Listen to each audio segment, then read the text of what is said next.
En español, la tema el abuso de derechos humanos en La Palma, aquí in Arizona.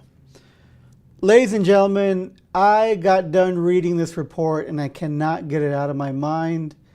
It is unbelievably frustrating. It is unbelievably, I can't use the word disappointing because those of us that work in the immigration world know ICE. We know how ICE acts, we know how ICE has acted. But to see it in writing, to see it in black and white, to see it, the pictures in color, and the response from ICE is just absolutely outrageous. If you want to know exactly what I'm talking about here, the Office of Inspector General from the Department of Homeland Security released a report titled Violations of Detention Standards Amid COVID-19 Outbreak at La Palma Correctional Center in Eloy, Arizona. This is the name of the report that was released just a couple days ago, and it is absolutely astonishing. We know that when someone goes in there independently, it was a random inspection. They didn't advise anybody. From August to November of last year, the Office of Inspector General went in there and took a look at La Palma Correctional Facility. This is what they come up with. They come up with 8 ways in which La Palma is violating essentially the rights of the detainees. 5 of the 8, ICE just flat out denies. So OIG goes in there, does their audit, does their inspection, talks with detainees, talks to staff, looks at videos. Because of COVID, they didn't go in, but they had someone walk around with a live stream, and they issue their report. One of their findings is seriously, they should post what times ICE deportation officers are available for phone calls so detainees know when to call. So they don't go to recreation or religious services when they're supposed to call. ICE's response is no. Here OIG is the times, but we're not going to post it inside the detention center. That's very low level about what we're talking about. Let's go into a little bit more detail of some of the horrific things that are being pointed out here by the OIG. So we go down here and it goes over again who they are, the date, where you see it came out March 30th, and it was directed towards the head of ICE or acting director from the Inspector General, talking about how ICE is disagreeing with some of the stuff, agreeing with some of the stuff, and let's get into the details of what it exactly says here, all right? So highlight parts are things that I put in. Detainee reports and grievances allege an environment of mistreatment and verbal abuse, including in response to detainee peaceful protest of the facility's handling of the pandemic. Did not meet standards for medical care, segregation, grievances, or detainee communication. I'm going to show you one that's going to blow your mind. And remember, this is during COVID, ladies and gentlemen. During COVID, they went in there and did an inspection of how La Palma is handling the treatment of immigrants, people those seeking to immigrate here. So here's one example, all right? One example here is we have people that were engaged in peaceful protest. You see them there, you see them sitting, they're doing their protest, they got their masks on, and they're protesting what? The mistreatment, the lack of care of coronavirus, and how does La Palma respond? Like this. This is what they do. During a pandemic, a global pandemic, where detainees are protesting because they're being mistreated and the leadership isn't taking the pandemic seriously, here's what we have. They go in there with chemical weapons, spray them. They all have masks on, the detainees don't, and spray them down for engaging in a peaceful protest saying, take COVID more seriously, give us more resources so that we don't get sick. And this is how La Palma responds. And guess what ICE says to this? Fine. They didn't do anything wrong. Literally instead of ICE saying, oh, hey, you're right, probably should have been handled differently. Look at all this stuff going on here, right? Probably should have handled it differently. Probably could have done a little bit better. We probably could have done this and not done that. No. Now let's go into the medical treatment.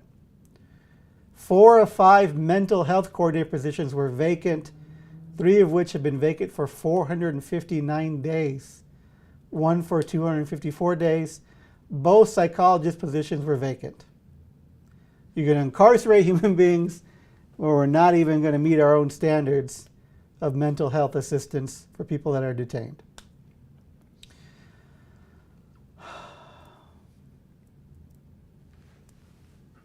Complaints about being sick.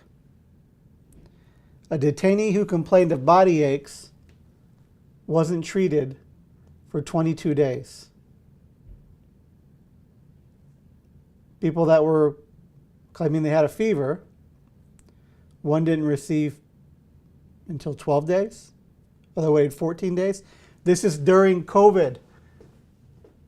This is during a COVID outbreak at this detention center. And yet still, this is the treatment from ICE.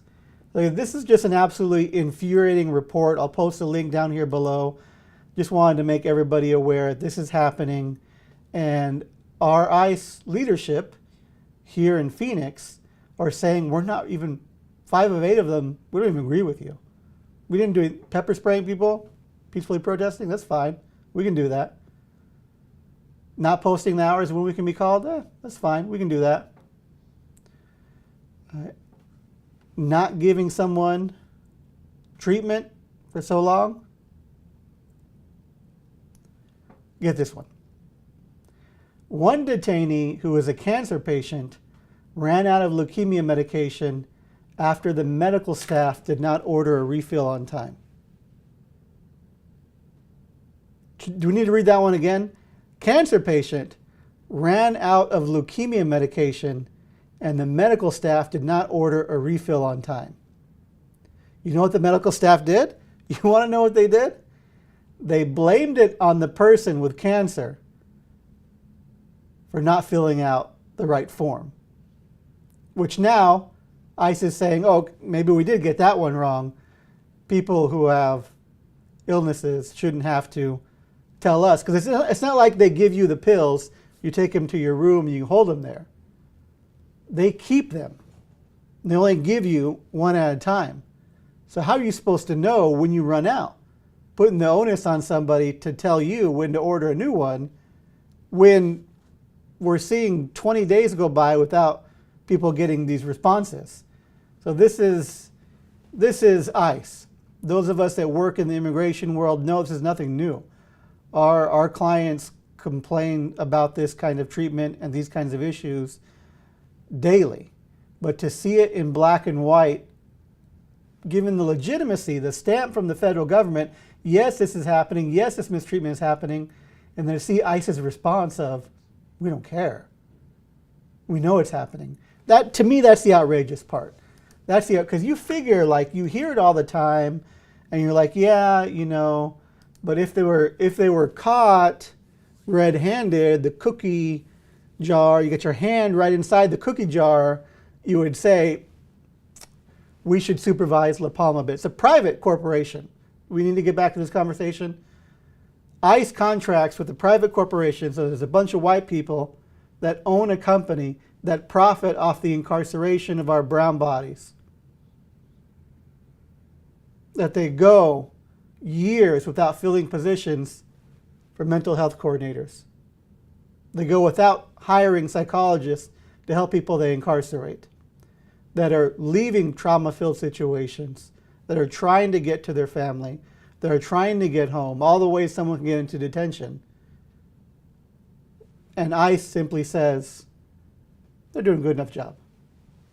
Right? I don't believe it. I hope you don't believe it. Obviously, we need federal civil rights lawsuits on this issue so a federal judge can order them to make the changes. Obviously, we need congressional investigations. We need to have hearings on the La Palma Correctional Center on these ICE officers who are saying we're not responsible for this. We need them in person testifying in front of Congress under oath so we can see what their justification is for pepper spraying somebody involved in a peaceful protest, what their justification is for not giving someone that has cancer their medication, what their justification is for not giving proper access to the deportation officers. That's it, ladies and gentlemen. I just wanted to share that. Any questions, comments, concerns, drop them down. As always, voy a cambiar a español. Hemos leído un reporte que salió hace días diciendo que el Departamento de Seguridad Nacional, que está encargado de los centros de detención en La Palma, en Eloy, ICE, está responsable por el maltratamiento de personas detenidas. Yo no estoy diciendo nada nuevo a alguien que estaba encarcelado antes. Cada persona que está viendo ese video tiene más historias que lo puedo contar que no está en ese reporte. Aunque ese reporte dice cosas increíbles que ellos vieron, el maltratamiento de las personas detenidas, que lo abusan, que lo dicen cosas malas, que cuelga el teléfono cuando está hablando con familia. Y de todos modos, esas personas están trabajando ahí. Ahí se está diciendo, sabemos eso. Sabemos que había un oficial que colgó el teléfono cuando está hablando con familia. Sabemos que hay detenciones oficiales diciendo no debes agarrar abogado por su caso. Pero ahí dice, está bien, no importa a nosotros. Que el falta de atención médico, que personas diciendo tengo fiebre y por semanas durante COVID, ICE no hace nada. Ese reporte es muy, muy importante porque ahí está en blanco y negro lo que nosotros sabemos ha pasado por muchos años. Tenemos un sistema de prisiones privados como La Palma, donde los dueños que están ganando mucho dinero son blancos que viven en otros estados y reciben dinero por encarcelar nosotros, nuestra comunidad, pagan muy poco a nosotros que tuvo la suerte de nacer aquí y trabajar ahí adentro para que ellos lo puedan hacer mucho dinero poniendo todos en riesgo de morir por el maltratamiento bajo COVID. Todo lo que está en ese reporte, ICE básicamente está diciendo, no estamos de acuerdo. No estamos de acuerdo con lo que ustedes descubrieron, departamento que vino en secreto de agosto, de noviembre del año pasado. Y 5 de las 8 cosas que ellos dicen que hacen mal, ICE lo están diciendo no. Nosotros estamos haciendo todo bien. Está bien de usar. Está bien que una persona que tuvo cáncer no tenía su medicamento porque alguien ahí no pidió que lo ordene más. Está diciendo, está bien que persona que queja por 22 días no recibe tratamiento. Está diciendo que está bien que hay posiciones que tienen más de 455 días sin tener a alguien ahí, de no tener psicólogos ahí para ayudar a la gente. Ellos no le importa. Y esas fotos que voy a mostrar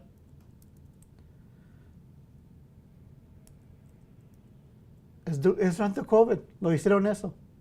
Personas lo estaban haciendo protesta, diciendo que no estaba recibiendo bien tratamiento, no había suficiente cubrebocas durante la pandemia y es la respuesta de La Palma. Y está diciendo ICE que están de acuerdo con eso. Y ahí están ellos haciendo la protesta bien pacíficamente. Y ahí lo hicieron eso en contra de personas en La Palma. A todos que han estado en La Palma, a todos que tienen familia que estaba en La Palma y los otros centros de detenciones, yo pido disculpas por parte de una persona que es ciudadano americano, que sabe que esas cosas están pasando. En nuestro estado sabemos muy bien que esas cosas están pasando y nosotros vivimos cada día como nada. Detenidos reportando muchos abusos, incluyendo protestas en paz y así recibe este tipo de tratamiento por el gobierno. Pero ya es tiempo que investiga más eso, que le pongan cargos. Ellos tienen poder de decir al abogado general de poner cargos por el maltratamiento. Ese oficial que está haciendo esas cosas, nada más lo dieron un castigo bien chiquito y de regreso están ahí. All right? So that's the update, ladies and gentlemen, on this incredible, crazy report. Any updates on the vote on the Senate? You're talking about the DREAM Act, Farm Workers Act. I'm sure of it. Everybody is, man. Everybody wants to know. We've gotten zero updates. I've gotten zero updates on what's happening. And with the DACA case, we saw Judge Hannon request additional briefing from both parties on basically what this new environment, the Biden administration saying they're going to fortify DACA and issue the regulations. Honestly, in my opinion, I think this is going to slow things down. But we haven't heard anything from Senator Durbin or anybody else in the Senate of when they're going to bring it to a vote, when they're going to take it to a committee, and much less when it's going to get to the floor. So any new information, we'll definitely get a video out on that. Thanks so much, ladies and gents. That's the report. I hope you have a great weekend. See y'all soon.